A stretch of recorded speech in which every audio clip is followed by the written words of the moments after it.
Prince Mangosuthu Buthelezi is reportedly not happy with how the Ingonyama Trust affairs are run. Buthelezi has slammed the appointment of new chair, Thanduyise Mzimela, describing it as an incompetent, or him as an incompetent individual.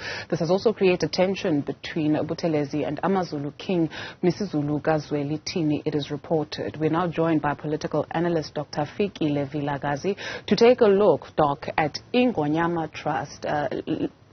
Perhaps just succinctly for our viewers, what are we talking about? What is Ingonyama Trust? Good afternoon, Dudu. I was struggling to get your voice, but I just heard that you're asking about Ingonyama Trust. Yes, ma'am. What is it? If you can explain for our viewers, when we're talking about Ingonyama Trust, what is Ingonyama Trust? Fantastic. Thank you so much to Zile and to viewers at home. Ingonyama Trust is a trust that was established in 1994 to make sure that the Zulu Kingdom maintains a portion of land in KwaZulu-Natal that it had occupied during apartheid, and even before. So as we're transitioning to democracy, the Zulu Kingdom negotiated during CODESA that one of the things that will enable them to be part of this democratic dispensation is for them to be given custodianship of that land. That trust then was established in view of that. It has been amended in 1997 and the fellow South Africans to include a portion, a provision where the Minister of Land can then appoint a board that would assist the trust, because before then the trust was solely managed by a trustee who is Ingonyama, in this particular case Inkosi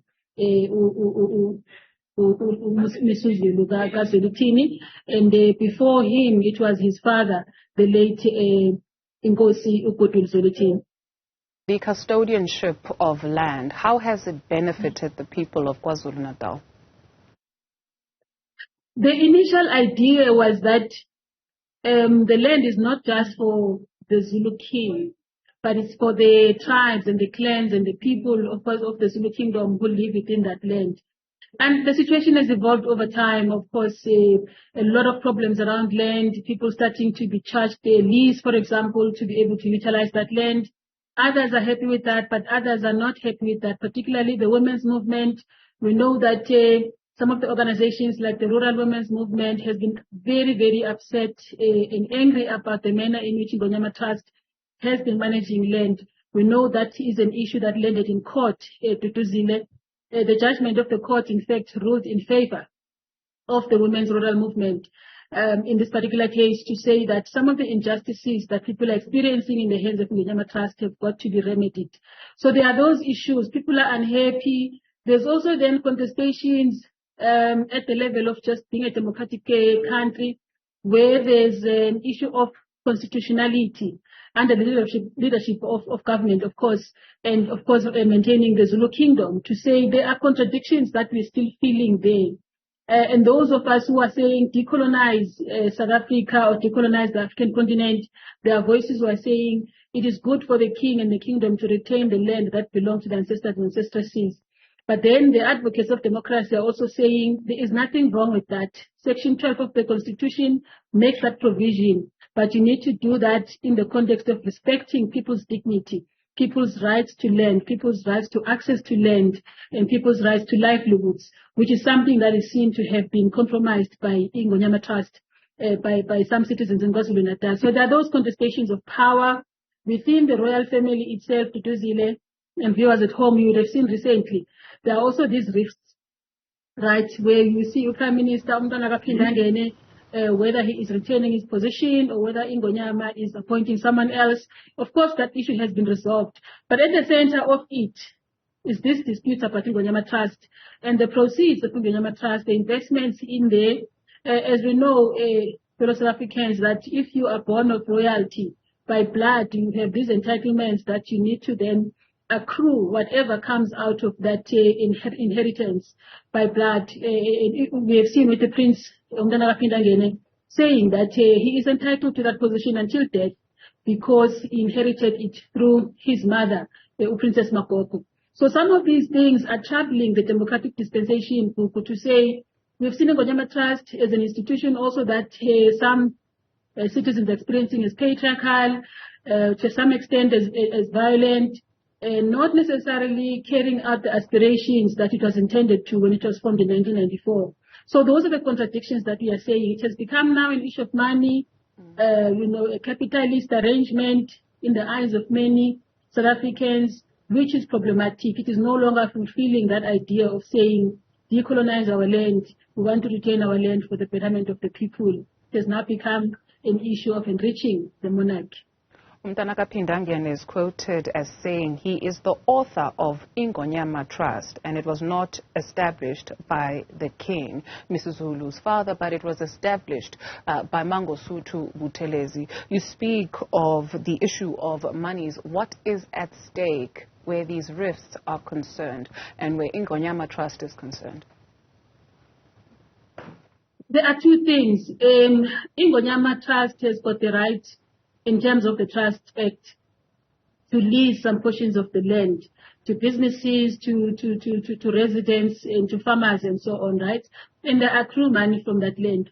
But there's also, in terms of the trust, the trust is managed by the Public Management Finance Act, which means then that they've got some level of accountability to the state in that regard, because once you are managed through the Public Finance Management Act, you then can't dictate matters of finances outside of the parameters of the state solely as a Zulu kingdom here. So those are the things that are at stake that we see happening, because like in the context of the rural women's movement, for example, that I've alluded to, women, farmers and women landowners have been saying, why is it that you are wanting us to pay for the land of ancestors and ancestresses, and we do not see that money accruing back to the development of the people? Because you remember, Tutusile and South Africans, that the intention of Ingonyama Trust benefits financially and otherwise are to ensure that the people of KwaZulu-Natal, the tribes and the clans of the kingdom, actually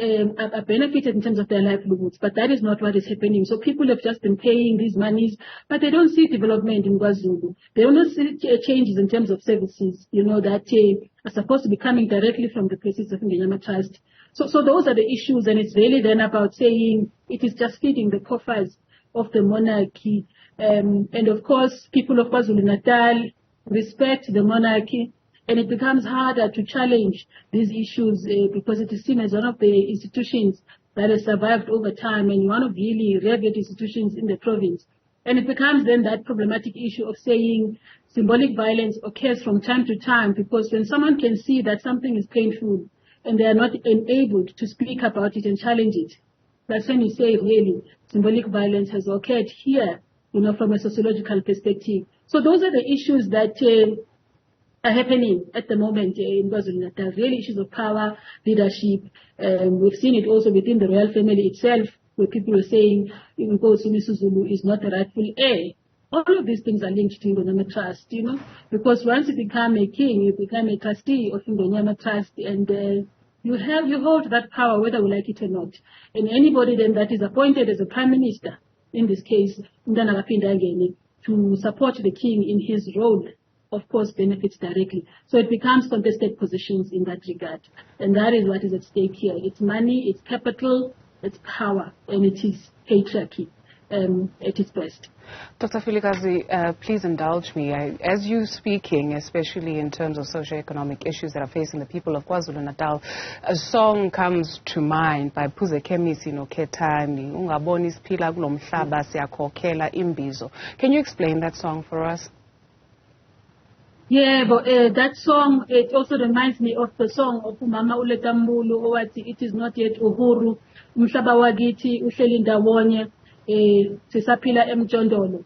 So it's actually, Phuze Khemisi is telling us a story here to say we have voted people into government. We have trusted even the royal family to lead us, Ebukhosini namakhosi. Our things have not changed. Our lives have not changed. We're still living in the shacks. We're still, if we talk about KwaZulu-Natal, people do not have clean water to Dosile, as we have been saying. People don't have proper houses in KwaZulu-Natal. Farmers in KwaZulu-Natal are suffering just to be able to grow their animals, to grow their plants because of these issues of not being able to have access to land.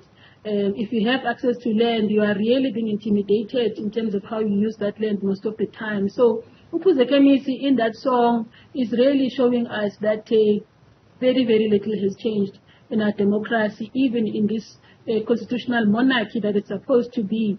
The relationship between the monarchy and the constitution in this particular case just continues to deepen poverty for many South Africans who really are looking and hoping that something would have changed, but it hasn't.